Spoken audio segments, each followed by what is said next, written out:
자, 오늘도 찬바람 불고 많이 추운데도 또 이렇게 공부하려고 나오신 우리 성도님들 주님으로 환영하고 축복합니다. 제가 집에서 나올 때 머리를 잘 단정하고 나왔는데 저 바람에 언덕을 지나오다가 바람을 맞아가지고 이렇게 떴어요 지금.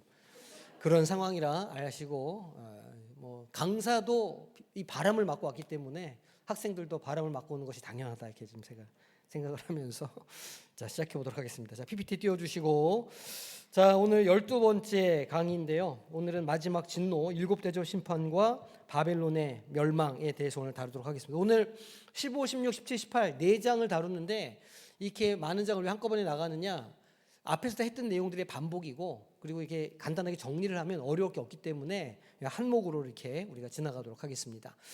자, 우리가 오늘 다룰 목표를 좀 말씀드리면 하나님의 최종 심판인 7대접 재앙이 어떤 의미인가 이걸 우리가 파악하면 되고 그 심판의 완전성을 우리가 오늘 이해하면 됩니다. 그리고 두 번째로 큰 음녀 바벨론의 정체가 무엇인가, 그리고 그 심판받을 수밖에 없는 이유가 무엇인가도 오늘 우리가 이제 볼 거고요. 그리고 이 세상이 부패한 시스템, 즉 바벨론으로 상징되는 이 시스템으로부터 우리가 왜 구별되어야 하는가까지 오늘 우리가 이렇게 배우면 오늘 우리가 할 목표를 잘 이루는 것이라 이렇게 생각이 됩니다.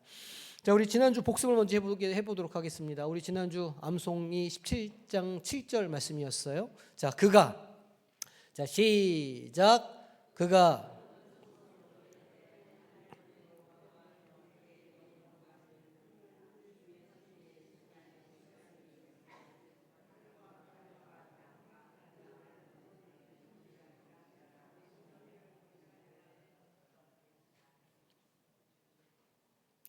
예, 16장 7절에 17장 7절이라고 했죠. 예, 뭐 그렇다고 해서 뭐 못 외우실 건 없으셨으리라 생각이 됩니다. 네. 자, 질문하겠습니다. 요한계시록 14장에서 새 천사가 선포한 메시지는 세상 사람들에게 어떤 선택을 요구를 했었죠? 창조주 하나님을 경배할 것인가, 아니면 짐승과 바벨론으로 대표되는 세상 시스템을 따를 것인가, 둘 중에 하나를 선택하라, 그런 이야기가 있었습니다. 새 천사가 나왔어요. 그래서 경고하고 또 음료를 따르지 말라 하고 음료를 따르는 자들에게 심판이 있을 것이야, 이렇게 세 가지의 내용을 전해줬던 것을 아마 기억을 하시리라 생각이 됩니다. 자, 두 번째 질문, 13장에 짐승이 나오고 14장에 시온산의 어린 양이 나오죠. 두 가지가 대조되고 있는데 이것은 그 고난받는 그 현실에 있는 성도들에게 어떤 희망의 메시지가 되었을까 하는 거예요. 세상이 짐승의 권세 아래에 있는 것처럼 보여도 이미 하늘의 어디요?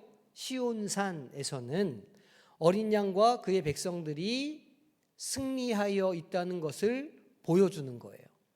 그래서 오늘의 고난이 끝이 아니고 반드시 승리할 것이라는 사실을 보여주는 거죠. 그러니 오늘도 소망을 가지고 살아가라는 말씀을 우리에게 주고 있습니다. 자, 13장과 14장이 지나갔어요. 자, 우리의 복습을 다시 한번 해보면, 자, 6장에 우리 첫 번째 그러니까 인 심판이 있었습니다. 이거는 3분의 1만 이렇게 하는 경고성 심판이었죠. 그리고 여섯 번째 인을 띄니까 다섯 번째 인을 띄니까 순교자들의 기도가 나와서 순교자들이 왜 가만히 계시느냐, 심판해달라라고 이제 말씀하죠. 그 기도를 해요. 그리고 그 기도를 하나님께서 들으시고 암흑이 벌어지고 이제 심판의 이야기가 시작이 되는 거예요. 그리고 이제 우리가 오늘 보면 이 순교자들의 기도가 오늘에 와서 완전히 응답받는 것을 우리가 보게 될 겁니다. 그리고 이제 첫 번째 막간이 있었죠. 그 심판의 와중에 하나님이 그의 백성들을 보호해 주신다는 내용이 중간에 껴 있었어요. 그 백성들이 이마에 뭘 받았죠? 하나님의 인을 받은 사람들이에요. 그래서 그 숫자가 14만 4천 명이었다. 14만 4천의 숫자가 어떻게 나왔죠? 구약의 12지파, 신약의 12사도, 그리고 10의 완전수 곱하기 셋, 10 곱하기 10 곱하기 10 해서 1000 해서 다 곱하면 14만 4천이 나온다. 이거 숫자가 아니고 신구약의 모든 하나님의 백성들을 상징하는 숫자다 말씀을 드렸어요. 자, 그렇게 하고 이제 7 나팔 심판이 벌어지죠. 나팔은 언제 분다고 그랬어요? 전쟁 나가기 전에, 그죠? 그래서 이제 이게 하나님의 어떤 그 분노가, 하나님의 심판이 시작된다고 하는 경고가 나오는 거예요. 이것도 완전한 심판은 아니었어요, 그죠? 이것도 3분의 1씩만 이렇게 하는 심판들이었고, 마지막 이제 여섯 번째 그 나팔을 보니까 황충들이 무적행에서 올라왔죠. 황충들이 올라왔고, 그리고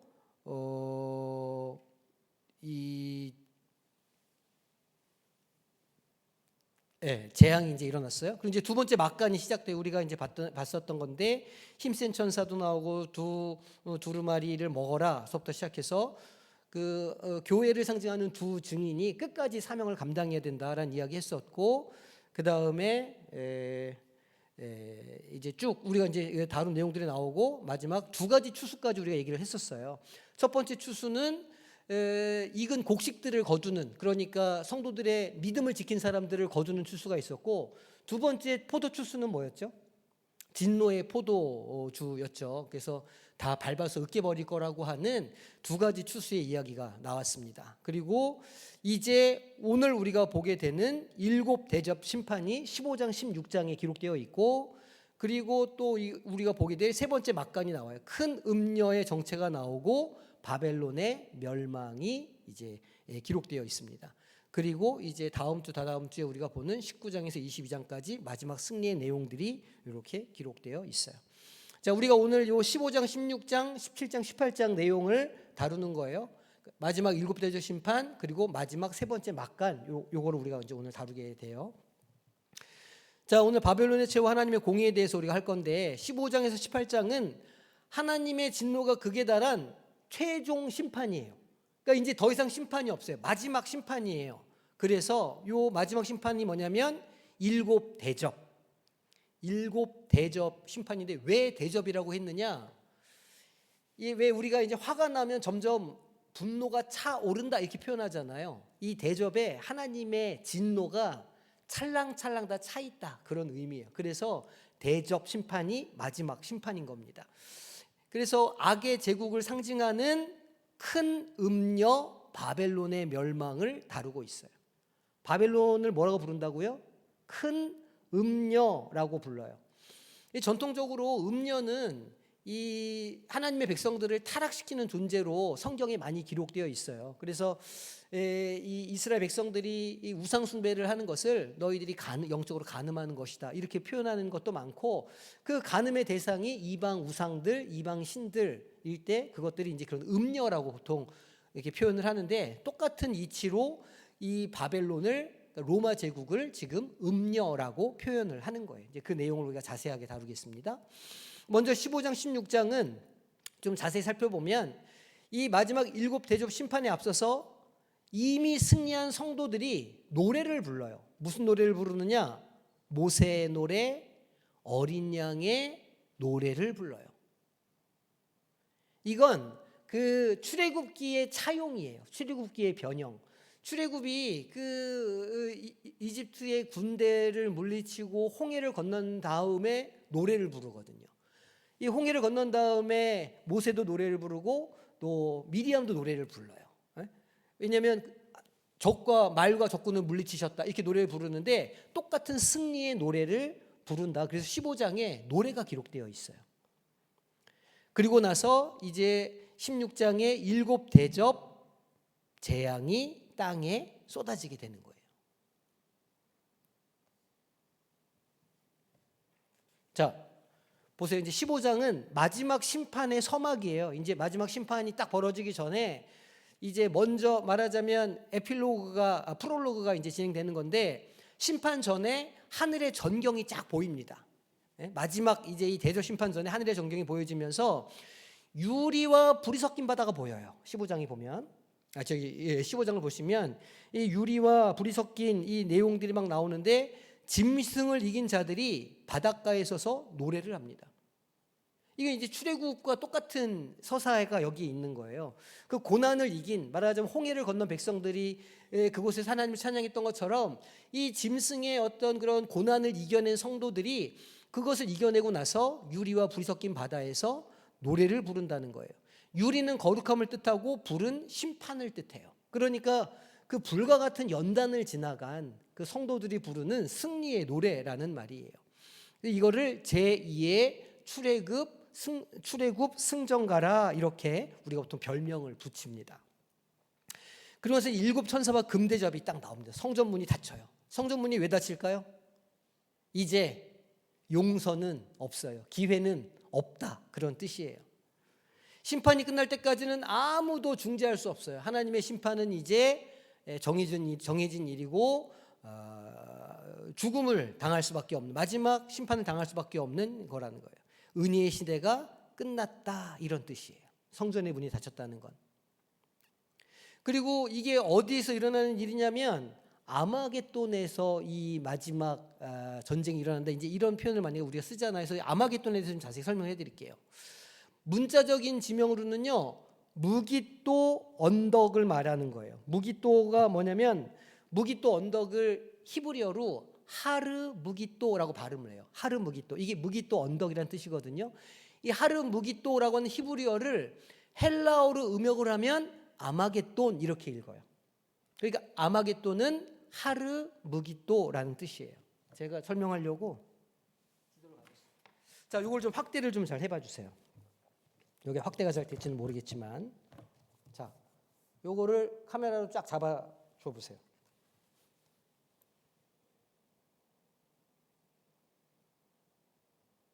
오케이. 자, 여기 지금 더 크게 좋아요. 여기 지금 이스라엘이거든요. 여기 이스라엘 지도인데 여기가 이제 갈릴리 호수고 쭉 내려오면 여기가 사해 바다예요. 그죠? 그리고 이제 보면 여기가 지중해인데 사해 바다가 지중해보다 400m가 더 낮아요. 그러니까 바다보다 더 깊어요. 사해 바다가. 사해가 그러니까 여기가 400m고 그다음에 여기가 이제 쭉 보시면 능선을 따라서 도시들이 쭉 이루어져 있는데 제일 아래에 있는 도시가 어디냐면 헤브론이에요. 그 위에 있는 도시가 예루살렘이고 더 위로 올라가면 이제 성경에 나오는 도시들이 이 능선을 따라서 다 이렇게 자리를 잡고 있어요. 왜 도시가 능선을 따라서 자리를 잡고 있을까요? 또 공격하고 방어하기가 좋아요. 성벽을 쌓으면 방어하기가 좋거든요. 그래서 도시들이 다 능선에 이렇게 싹 자리 잡고 있습니다. 능선을 따라서 도시가 이루어져 있어요. 근데 이제 여기가 제 배에 있는 데가 이집트거든요. 여기가 이제 애굽인데 애굽에서 이 위로 올라가려면 해변길을 따라 올라가요. 해변길을 따라 올라가는데 이 해변길이 이렇게 따라 올라가거든요. 쫙 올라가요. 평지니까 길이 쉽잖아요. 쭉 올라가다가 딱 막히는 부분이 나와요. 여기가 어디냐면 갈멜산이에요. 갈멜산. 그래서 갈멜산을 지나가지 못해가지고 갈멜산 앞에서 안쪽으로 들어갑니다. 이 해변길이 왕의 길이라고도 부르고 해변길이라고도 부르거든요. 이 길이 안으로 들어갔다가 여기를 지나서 다시 나와요. 여기가 무깃도예요. 그러니까 이 해변길을 쭉 따라가다가 갈멜산을 만나가지고 지나갈 수가 없어서 안으로 들어가는데 여기가 무깃도예요. 그러니까 여기가 무역로이기도 하고 전쟁이 나면 군대들이 다 이 길로 왔다 갔다 해요. 로마 제국이 이집트로 쳐들어가거든요. 그러면 다 어디로 갔냐면 다 해변길로 간 거예요. 배를 타고 가기도 하고 해변길을 따라서 이렇게 다 가는 거죠. 여기가 전략적 요충지예요. 여기를 딱 틀어잡고 있으면 길목을 막는 거예요. 그러니까 여기가 어땠겠어요? 역사적으로 늘 전쟁이 벌어지고 난리가 났던 곳이에요. 성경에 여기서 난리가 났던 게 어떤 게냐면 먼저는 드보라와 바락이 시스라와 전쟁을 하잖아요. 시스라를 죽인 곳이 여기예요. 무깃도. 또 이 기드온이 미디안 연합군을 이기는 장면이 나오는데 그게 어디냐? 이 무깃도에서 벌어진 일이에요. 그리고 슬픈 역사가 있어요. 나중에 요시야 왕이 느고 왕과 싸우다가 죽잖아요. 그게 무깃도예요. 그러니까 이 이스라엘 민족들에게 무깃도 하면 여기는 어떤 곳이냐면 하나님의 대적들이 패하는 곳이기도 하고 국가적인 슬픔이나 전쟁이 있는 역사적인 장소이기도 해요. 무깃도가. 그러니까 지금 왜 아마겟돈에서 전쟁이 벌어지냐면 역사적인 맥락으로 보면 그곳이 이스라엘 역사의 의미가 심장한 곳이라 그곳이 전쟁 그러면 무깃돌을 다 떠올리는 거예요. 우리나라가 무슨 전쟁하면 뭐 봉오산 전투 이런 거 떠올리듯이 이스라엘도 전쟁하면은 무깃돌을 떠올렸거든요. 그러니까 이 계시록에서도 마지막 전쟁 장소가 어디냐? 이 민족에게 있어서 그게 무깃도다. 그게 아마겟돈이다. 그런 의미예요. 그러니까 아마겟돈 그러면 막 어디 이상한데 이런 게 아니고 역사적으로 맥락이 있는 장소다라는 거를 기억하시면 돼요. 자, 두 번째, 이제 16장에는 7 대접 심판이 나오는 거예요. 그래서 땅, 바다, 강, 물 근원, 해, 짐승의 보좌, 유브라데강, 그다음에 공기, 이렇게 이제 쭉 심판의 대상들이 나오는데 이 7 대접 심판의 특징이 뭐냐? 완전한 심판이에요. 앞에 것들은 어땠어요? 부분적, 점진적이었잖아요. 첫 번째는 경고였고 7 인심판은 경고에 불과했고 두 번째 우리 나팔 심판은 3분의 1만 멸망시키는 거였잖아요. 근데 이 대접 심판은 완전한 그런 심판이에요. 그래서 이 짐승의 표를 받은 자들에게 악하고 독한 종기가 나고 이거는 애굽 땅의 종기 재앙이랑 유사하죠. 그리고 바다가 피같이 변해요. 이것도 출애굽 때에 있었던 기적과 유사해요. 10가지 재앙과 유사해요. 강과 물의 근원들이 다 피로 변해요. 또 해가 권세를 받아서 사람들을 불로 태우고 불비가 내려요. 그리고 나서 짐승의 보좌가 깜깜해져요. 흑암이 덮여요. 이것도 출애굽에 나왔던 재앙과 유사하죠. 그리고 마지막으로 유브라데강이 어디 있다고 그랬어요? 제일 저쪽 근동 쪽으로 거기 로마 그 제국이 거기를 넘어가려고 했지만 끝내 못 넘어간 미지의 영역이 유브라데강 너머라고 그랬잖아요. 파르티아 제국이 있는 곳. 그곳에 있는 그 유브라데강이 말라서 그곳에 있는 이 적국이 쳐들어온다라고 하는 역사적인 맥락이 여기에 있어요. 그러니까 최후의 전쟁이 일어난다 그런 의미예요. 그리고 마지막으로 7째 대접이 이렇게 부어지면 다 되었다라는 선언과 큰 지진이 일어나면서 바벨론 성이 무너지는 것으로 끝나게 돼요. 그러니까 16장에는 이 전체의 이런 맥락을 가지고 있다는 거예요. 지금 우리가 기억해야 될 거는 이 마지막 7 대접 재앙이 출애굽 때의 10가지 재앙과 굉장히 닮아 있다. 그 모티브를 그대로 가져와서 사용하고 있다라는 것을 기억하시면 돼요. 자, 그렇게 하고 나팔 심판이 3분의 1에 대한 경고성 심판이었다면 이 대접 재앙은 전면적이고 완전하며 신속한 최종 심판이에요. 끝이에요. 이제 심판이 없어요. 이 심판으로 이 아마겟돈 전쟁으로 큰 음녀 바벨론은 아예 무적행으로 쫓겨나요. 끝나. 완전히 땡. 더 이상은 전쟁이 없어요. 그러니까 이제 천년 왕국이 오게 되는 거예요. 자, 그리고 이어지는 17장, 18장은 이 심판의 중심에 있는 큰 음녀 바벨론에 대해서 아주 상세하게 설명을 해요.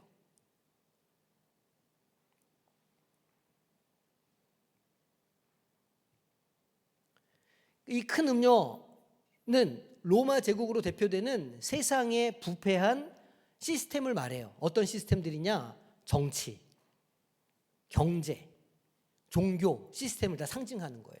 그러니까 큰 음녀 바벨론이라고 하는 건 로마 제국을 떠받치고 있었던 사상, 종교, 힘 이걸 다 상징하는 거예요. 그게 큰 음녀라고 하는 거거든요. 정치는 뭐예요? 내가 곧 신이다. 이게 그 로마의 정치 이념이었거든요. 그러니까 우상 숭배하라는 거였고, 경제는 어땠어요? 길드로 다 조직이 돼 있어가지고 길드에 들어가지 않으면 경제 활동을 할 수가 없었잖아요. 우리가 지금 봤던 것처럼. 마지막으로 종교 시스템이 있어요. 온갖 신들을 다 불러 모아가지고 완전히 그 만신의 어떤 그 로마 제국은 정말 수없이 많은 신들을 섬기는 국가였거든요. 그러니까 이 정치, 경제, 종교 시스템 전체를 이 큰 음녀 바벨론이라 이렇게 지금 표현하고 있는 거예요. 그래서 이 큰 음녀 바벨론의 멸망에 세상은 애통해해요. 왜냐하면 자기들이 먹고 사는 방법들도 사라지고 자기가 살고 있던 제국도 무너지고 혼란이 올 거 아닙니까? 그래서 그 세상은 애통해하지만 하늘은 기뻐해요. 하늘은 이 일로 아주 기쁨에 빠져서 하나님께서 백성들에게 뭐라고 말씀을 하시는데 이게 중요해요. 거기서 나와서, 거기가 어디예요? 바벨론. 예. 거기서 나와서 그의 죄에 참여하지 말고,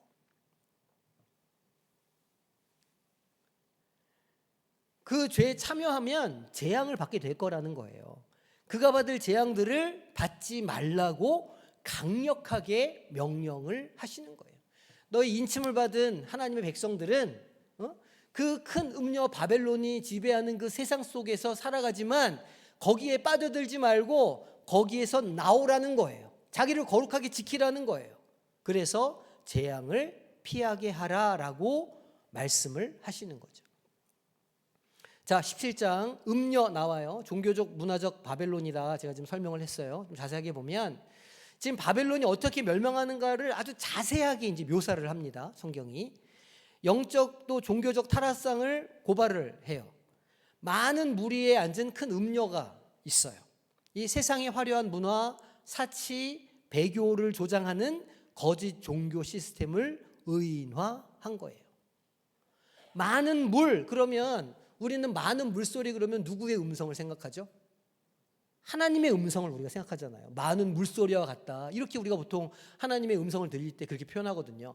근데 지금 이 음녀가 어디에 앉아 있냐면 많은 물 위에 앉아 있어요. 많은 물 소리가 아니고 많은 물 위에만 앉아 있어요. 지금 뭐 하는 거냐면 흉내내는 거예요. 사단은 흉내내는 자라고 그랬잖아요. 하나님이 될 수는 없지만 하나님처럼 되고 싶어가지고 막 흉내를 내요. 삼위일체 하나님도 흉내내고 하나님의 능력도 흉내내고 하나님처럼 막 자기가 권능이 있다고 막 흉내내요. 많은 물 위에 앉아 있어요. 그러나 권세는 없어요. 하나님은 아니에요. 그래서 이것을 지금 거짓 종교 시스템을 음녀라고 표현하고 있는 거예요. 우리 시대의 언어를 좀 바꿔보면 우리가 살아가고 있는 이 시대를 지배하고 있는 정서가 있어요. 뭐니 뭐니 해도 뭐니야 이런 거 있잖아요. 아우 그거 돈으로 할 수 있어. 이건 뭐 내가 복권 하나 당첨되면 이건 끝나는 문제야. 내가 이번에 주식 투자한 거 이거 좀 잘 되면 이런 거. 그러니까 이걸 보고 우리가 황금 만능주의라 말하기도 하고 배금주의라 말하기도 하고 여러 가지로 말하고 있지만 실은 우리가 살고 있는 시대도 그런 큰 음녀가 사로잡고 있는 시대예요. 왜? 아직 주님의 재림이 오지 않았어요. 지금도 여전히 큰 음료 공중 권세 잡은 자가 정부는 바뀌고 세상은 변하지만 여전히 세상 정부와 세상 경제 시스템과 세상 문화를 가지고 우리를 유혹하고 공격하고 있어요. 거기서 어떻게 하라는 거예요? 하나님은 거기서 나와서 그거를 본받지 말라는 거예요. 짐승을 탄 여자도 나와요. 그 음녀가 짐승을 탔어. 짐승 나왔죠. 처음에 사탄이 쫓겨나가지고 바다에서 하나 올라오고 땅에서 하나 올라오고 두 짐승이 있었잖아요. 그 짐승을 이 음녀가 타고 있다는 거예요. 이 음녀가 그 정치 군사 권력을 타고 조종하고 있어요. 그러니까 우리 눈에는 그냥 세계 질서가 그냥 그런가 보다 하지만 영적인 관점으로 보면 그게 공중 권세 잡은 자가 부리는 종들이라 그런 의미예요. 그리고 비밀 큰 성 바벨론이 또 나오거든요. 이 로마 제국을 암시하는 거예요. 그리고 동시에 하나님이 없는 인간의 모든 교만한 문명을 상징하는 거죠. 그 초대교회 교인들에게는 그것이 로마 제국을 상징하는 거였지만 이 시대가 변하고 오늘 우리가 살고 있는 사회에는 지금 우리 사회에 하나님이 아닌 다른 것을 주장하려고 하는 많은 것들을 상징적으로 보여주는 거라 이렇게 우리가 이해할 수 있죠. 그리고 충격적인 결말은 뭐냐면 17장의 끝에 보면 짐승이 결국 음녀를 잡아먹고 불살라요. 자기들끼리 내분이 일어나요. 그래서 이 하나님의 백성을 대적하는 그 세상의 많은 그것들이 영원할 것 같지만 자기들끼리 치고받고 자기들끼리 난리가 난다. 그런 의미예요. 그리고 이제 18장에 들어가 보면 이제 바벨론 멸망에 대해서 기록하고 있어요. 경제적이고 물질적인 심판이 이루어진다는 건데 17장은 종교 시스템이 붕괴하는 것을 설명했다고 그러면 18장은 경제 시스템이 붕괴하는 걸 우리에게 보여주고 있어요. 상인들이 울어요. 왜냐하면 그 바벨론의 사치품을 거래하던 왕과 상인들이 하루아침에 망했어요. 왜냐하면 경제 시스템이 몰락했으니까. 로마 제국이 망하니까 이제 어떻게 할 수가 없는 거죠. 살 수가 없으니까 막 울부짖는 거예요.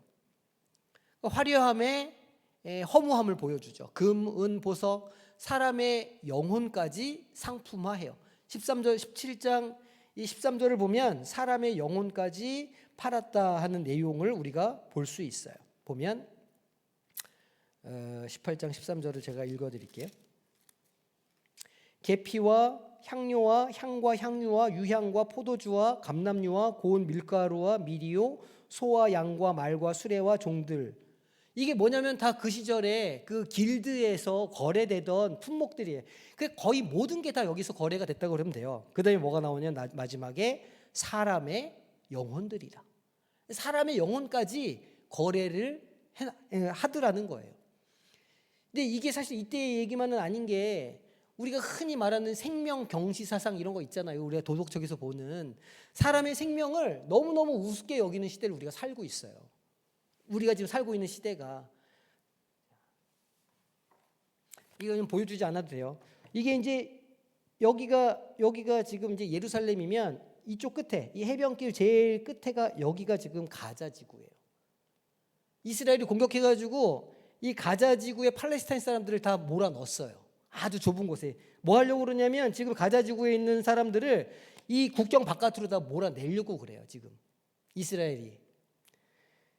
그 애들이 막 죽어나가는 거를 신경도 안 써요. 신경도 안 쓰고 그렇게 뭐 그래요. 근데 뭐 저기만 그러냐? 그렇지도 않아요. 뭐 우크라이나나 러시아 전쟁도 그렇고 이 땅에서 일어나고 있는 수많은 일들을 보면 인간의 생명을 하찮게 여기고 거래하는 상품으로 여기는 경우가 종종 있어요.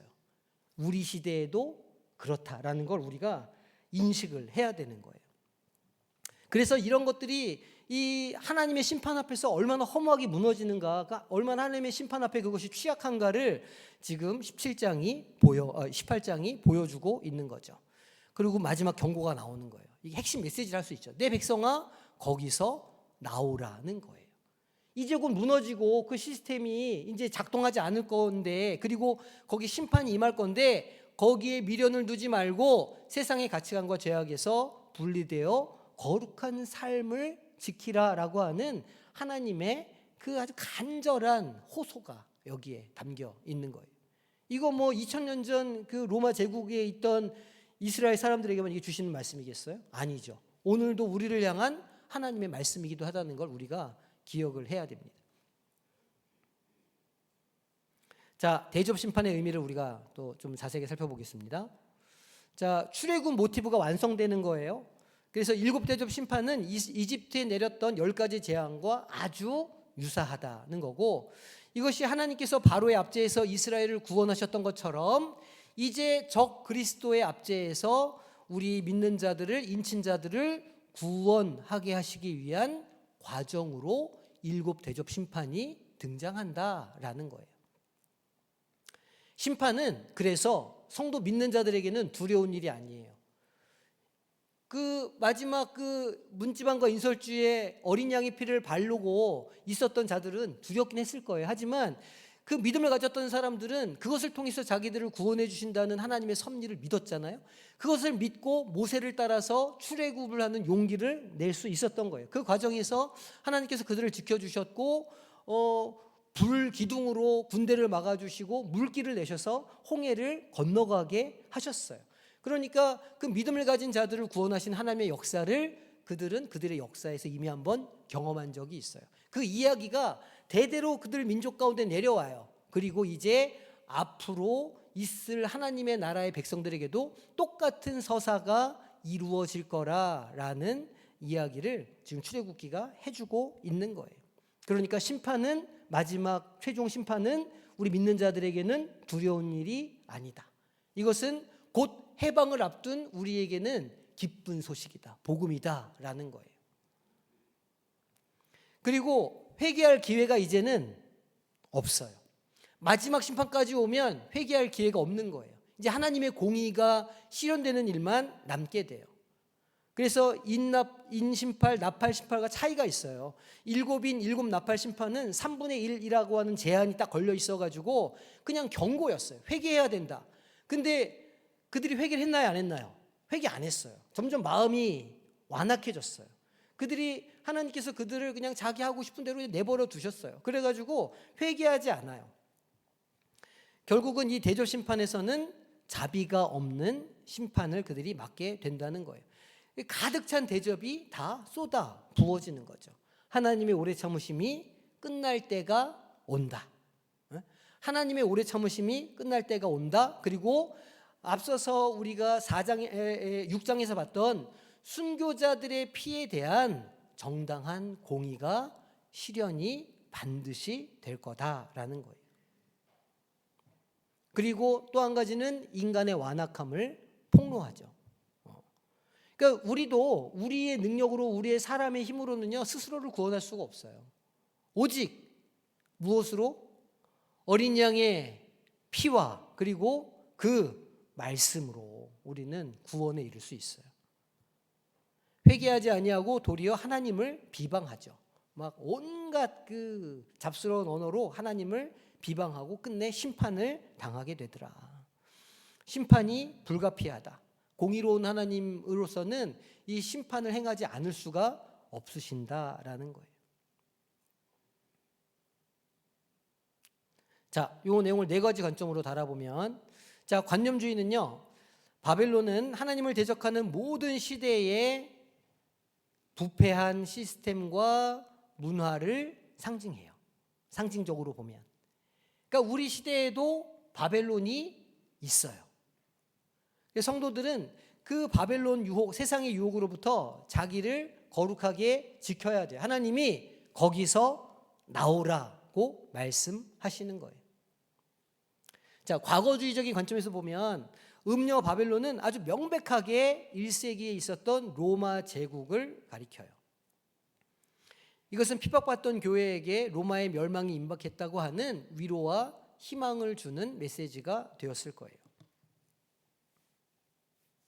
이 요한이 요한계시록을 쓴 게 노년이거든요. 한 98세, 97세 정도의 반모섬에 유배돼서 노년의 몸으로 환상을 보고 기록을 한 거예요.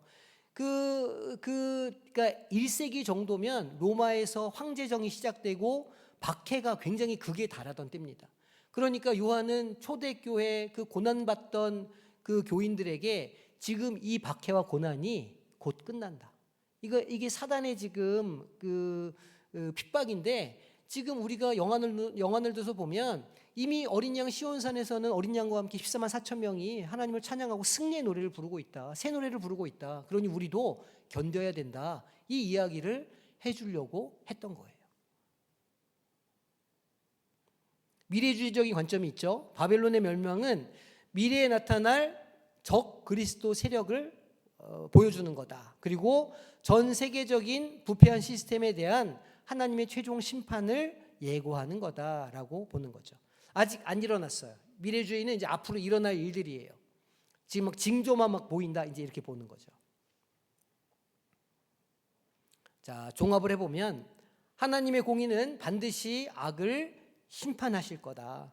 성도는 세상의 죄악된 시스템에서 나와서 구별된 삶을 살도록 부름받은 자들이다. 인침을 받은 자들, 예수 그리스도의 복음으로 살아가는 사람들은 이 세상의 그 문화나 어떤 경제나 정치에 매몰되는 것이 아니라 하나님 나라의 백성으로서의 정체성을 지키고 자신의 거룩함을 지키면서 살아가야 한다. 그런 말이에요. 신천지는 뭐라고 그러겠어요? 큰 음녀 바벨론을, 자기들을 뺀 모든 기성 교단이 다 큰 음녀 바벨론이다. 우리도 바벨론인 거예요. 그들이 보기에는. 그리고 곧 기성 교단이 붕괴할 거다. 이제 이렇게 얘기하는 거죠. 자, 질문과 나눔 해보겠습니다. 1번. 자, 7 대접 재앙은 이전의 나팔 재앙 그리고 7 인 재앙과 비교하면 어떤 차이가 있을까요? 나팔 재앙이 3분의 1만 치는 경고성 그리고 부분적인 심판이었다면 대접 재앙은 어떻죠? 전면적이고 신속해요. 그리고 완전한 최종 심판이에요. 이제 기회는 없어요.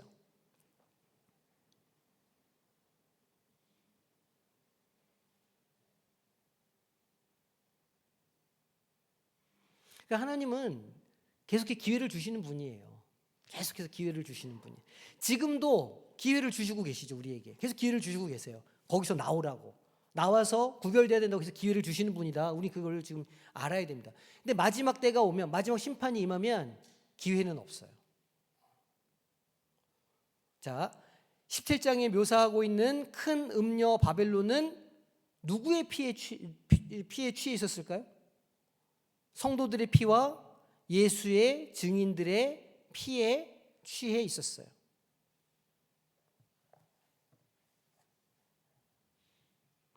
왜 피에 취해 있다고 표현하냐면 그게 포도주와 비슷하잖아요. 자고로 이 포도주 항상 피는 이렇게 비슷하게 쓰이는 때가 많거든요. 그러니까 그들의 문화 속에 흥청망청 먹고 마시고 취해 있는데 그게 그 성도들의 그 고혈, 성도들의 눈물, 성도들의 아픔 이런 거라는 거예요. 그 피에 취해 있었다는 거죠. 아닌 게 아니라 로마 제국은요, 그 수많은 제국에서 착취하고 벌어들인 것으로 그 제국이 유지가 됐다고 그래요. 그 수많은 향락과 그 사치와 그 온갖 그 문화들은 그 점령한 제국들에서 빨아들인 그 세금들과 이런 것들로 이루어져 있던 거죠. 그러니까 그 증인들의 피에 취해 있었다. 이게 상징적으로도 맞는 표현이라고 할 수 있어요. 자, 바벨론의 멸망에 대해서 땅의 왕들과 상인들은 애통해해요. 하지만 하늘에서는 기뻐하죠. 왜 그랬을까요? 땅의 왕들과 상인들은 바벨론을 통해서 얻었던 부와 쾌락을 잃었기 때문에 그 자신의 어떤 그 손해 때문에 슬퍼하는 거예요. 애통해하는 거죠. 하지만 하늘에서는 순교자들의 피를 갚으셨어요. 그리고 불의를 심판하시는 하나님의 공의가 이루어졌어요. 그래서 기뻐하고 찬양을 하는 거죠. 하나님을 보통 우리가 신원하시는 하나님, 옛날 우리가 개역 성경에는 신원하시는 하나님 이렇게 돼 있지만 이제 우리 바뀐 성경에는 보복하시는 하나님, 뭐 이렇게 원수 갚아주시는 하나님 이렇게 바꿔놨거든요. 하나님은 그 신원하시는 하나님이에요. 우리 원수를 갚아주시는 하나님. 그러니까 이 복수를 하고 이렇게 원한을 갚는 일은 우리에게 달려 있는 게 아니에요. 그건 하나님께 달려 있는 일이죠. 그 법도 약간 그렇거든요. 우리 그 사법 체계도 우리가 개인적으로 그 원수를 갚을 수가 없어요. 그걸 막아놨어요, 법적으로. 그래서 누가 나에게 피해를 입혔어. 그럼 내가 직접 응징을 해요. 내가 그 사람에게 피해를 입히고 내가 그 사람한테 상해를 하고 내가 그 사람에 복수해서 그 사람을 죽여요. 그러면 나도 죄인이 돼요. 그래서 법은 법의 테두리에서 법이 할 수 있도록 만들어놨어요. 왜냐하면 그거를 그 개인적인 복수나 원한을 인정해주면 사회가 엉망진창이 되겠죠. 그럴 거 아니에요. 막 내가 내 원한을 내가 갚으리라 이렇게 하면 이제 사회가 통제가 안 되니까 법도 그 개인의 원한을 갚는 일을 금지를 딱 해놨는데 하나님도 그 성도들의 억울한 것들을 하나님이 직접 하시겠다고 약속해 주셨어요. 그러니까 우리가 때로는 신앙생활하다가 억울한 일 당하고 화나는 일 만나거든요. 그러면 속으로 그래 내가 언제 한번 제대로 걸려봐라 이렇게 할 수 있잖아요. 그거는 하나님의 뜻에 맞는 게 아니라는 거예요. 우리는 하나님께 기도해야 돼요. 다윗이 그랬잖아요. 다윗 울면서 하나님께 기도하는 거예요. 막 화내고 하나님께 따져요. 직접 뭔가를 하진 않아요. 다윗은 하나님께 의뢰를 하죠. 하나님께 화내고 하나님께 짜증내고 하나님께 화내요. 그러면 하나님이 대신 그 원한을 풀어주신다는 거예요. 똑같은 이야기죠. 순교자들이 막 하나님께 따지잖아요. 왜 우리의 이 눈물의 기도를 안 들어주시냐, 왜 우리의 피를 보지 않으시냐 하는데 하나님은 그것을 반드시 갚으시는 분이다. 공의의 하나님이시니까 이걸 기억하셔야 돼요. 자, 네 번째 질문. 바벨론을 음녀라고 묘사하잖아요. 왜 그럴까?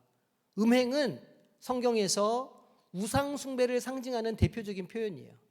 이스라엘아 네가 음행했다. 이거는 마치 부부관계에 이 아내가 남편이 아닌 다른 남자를 만나는 것으로 그렇게 상징적으로 항상 표현을 하거든요.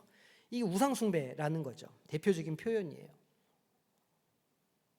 다윗이 이런 의미에서 우상 숭배를 한 적이 있을까요? 있어요. 밧세바 사건 때. 네, 그야말로 음행을 하잖아요. 다윗도 그런 실수를 한다. 자, 바벨론은 군사력뿐만이 아니라 사치, 쾌락이라고 하는 이 아주 매력적인 것으로 세상 나라를 뭐 했을까요? 유혹했어요. 똑같아요, 구조가. 매력적으로 보이는 거예요. 처음에 사람들의 마음을 홀렸던 사건이 있죠. 그게 뭐였죠? 에덴 동산에서 뱀이 하와한테 이거 좀 봐봐. 그런지 그 하와 눈에는 사과가 어떻게 보였을까요? 선악과가 먹음직도 하고 보암직도 하고 탐스럽게 생겼더라. 그러니까 사단이 그 마음을 딱 채가지고 유혹을 해서 틈타고 들어가거든요. 똑같아요. 바벨론도 좋은 걸 막 보여줘요. 믿는 자들에게, 성도들에게. 이거 봐라, 막. 이거 막. 사람들마다 달라요. 사람들마다 유혹에 넘어가는 포인트가 다르거든요. 근데 세상은 그거를 잘 알아요. 우리가 어디에 취약한지를 잘 아는 거예요. 그게 어떤 물건일 수도 있고, 무력. 아니면 그게 어떤 관계일 수도 있어요. 나를 좀 알아봐줬으면 좋겠다. 나를 좀 사랑해줬으면 좋겠다라고 하는 그런 우리의 애정에 대한 욕망일 수도 있어요. 굉장히 여러 가지 형태이긴 하지만 어쨌든 그런 것들을 보여주는 거예요. 싹 이렇게 보여주고 멋지지. 이거 한 번은 괜찮아. 이렇게 이제 유혹을 하는 거죠. 그렇게 한 발 내디디면 이제 망하는 거예요. 그래서 하나님을 떠나 자신을 섬기게 만들기 때문에 음녀라고 표현한다. 자, 5번. 그래서 하나님이 뭐라고 그러셔요? 내 백성아, 거기서 나와 그의 죄에 참여하지 말아라. 그 좋아 보이는 거, 재밌어 보이는 거 거기에 물들지 말라는 거예요. 거기에 발을 들어놓지도 말라는 거예요. 그거 마음에 두지 말라는 거예요. 머릿속에 지나갈 수는 있죠. 사람은 연약한 존재이고 또 사람은 하나님께 갈망을 원래 갖는 존재이니까 완전함에 대한 갈망도 있고 그 선함에 대한 갈망도 있고 그러니까 사람은 욕망하는 존재예요. 그 욕망하는 존재를 만들어 주셨어요. 그래서 우리가 뭘 보면 어떤 경험을 딱 하면 마음속에 이게 싹 지나갈 수도 있어요. 그럼 지나가게 내버려 둬야 돼요. 지나가게 내버려 둬야 되는 거를 지나가는 거 붙잡아 가지고 야야 가지 마라 붙잡아 가지고 막 당겨서 여기 막 담아요. 이렇게 너무 좋아 이렇게 이제 그렇게 품으면 곤란해져요. 그러면 그 죄에 참여하게 되는 거예요. 그러니까 그렇게 하지 말라는 거죠. 이거를 오늘 우리의 언어로 바꿔보면 세상의 성공 방식. 이렇게 하면 돈 번대. 이렇게 하면 우리가 좀 이렇게 좀 부자가 될 수 있어. 이렇게 하면 잘 살 수 있어. 이런 거. 세상의 방식이요. 하나님의 방식은요, 정직함이에요. 하나님의 방식은 시간이 걸려도 정도를 가는 거예요. 하나님의 방식은 내가 좀 힘들고 어려워도 내가 희생하더라도 하나님의 공의를 이루는 게 하나님의 방식이에요. 야, 세상 사람들 다 이렇게 해. 이렇게 다 이거 다 관용적으로 하는 거야. 그건 하나님의 방식이 아니에요. 그건 세상의 방식이지 그걸 따르지 말라는 거예요. 그리고 세상의 가치관을 조심하라는 거예요.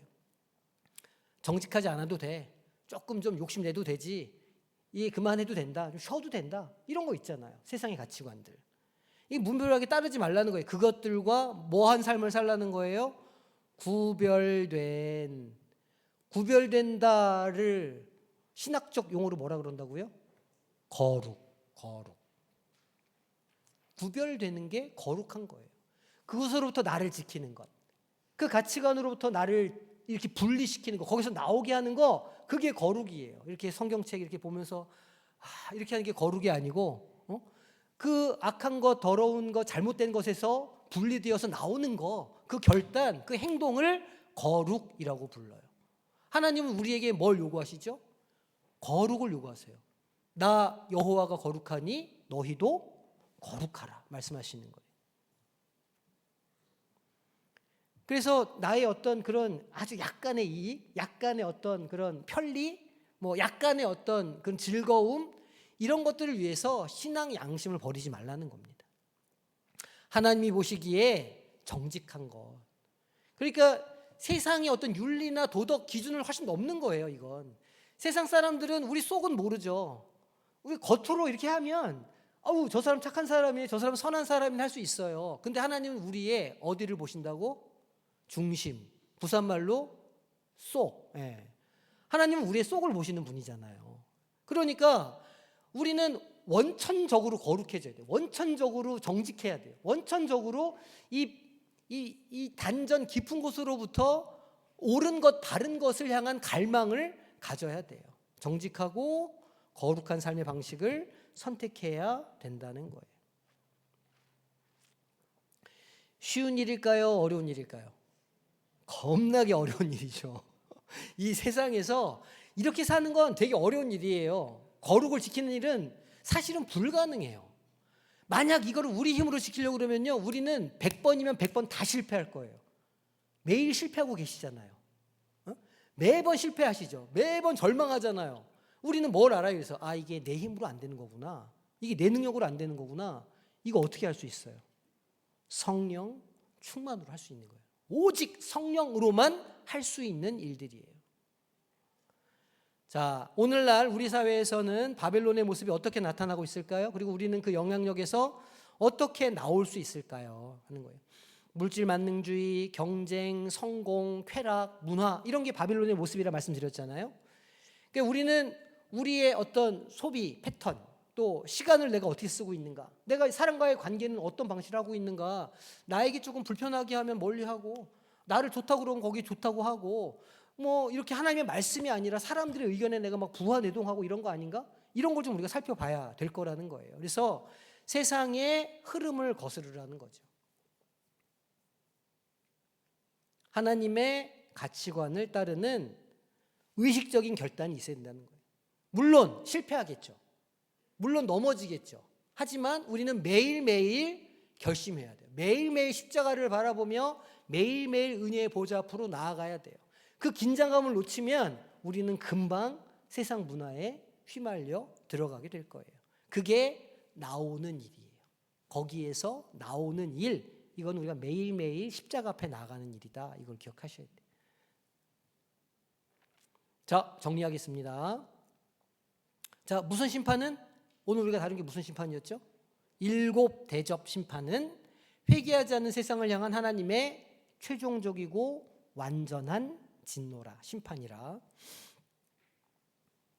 회개의 기회가 없다 말씀드렸죠. 큰 음료 어디요? 바벨론은 로마 제국으로 대표된다. 7뿔 나오잖아요. 7뿔에 7 언덕이 있다고 말하잖아요. 로마 제국이 어디에서 시작됐다고요? 거기 7 언덕에서 시작된 제국이거든요. 그러니까 이거는 로마 제국을 상징하는 전형적인 표현이에요. 세상의 모든 부패와 시스템을 상징하고 반드시 멸망한다. 거기에서 나오지 않으면 같이 멸망하게 될 거라는 거죠. 자, 승리한 성도들은 어린 양의 무엇으로 구원을 받는다고요? 피로. 문설주에 어린 양의 피를 발라서 마지막 10번째 재앙을 피했던 것처럼 똑같이 오늘날에 살아가는 성도들도 결국은 어린 양의 피를 씻음으로, 그게 뭐냐면 인침을 받는 거예요. 우리가 인침을 받는 것은 결국 어린 양의 보혈로 우리가 씻는 것이거든요.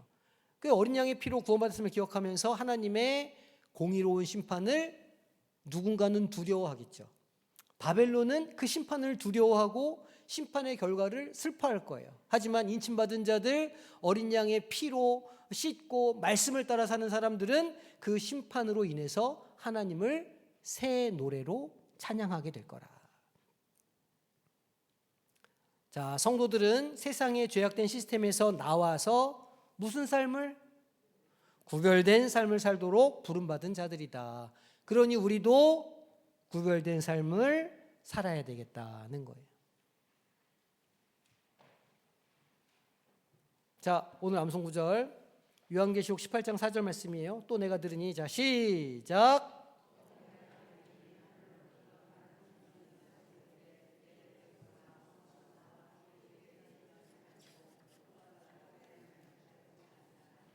아멘. 요한계시록 18장 4절 말씀, 한 주간도 또 요 말씀 잘 암송하시고 그렇게 오시기를 바랍니다.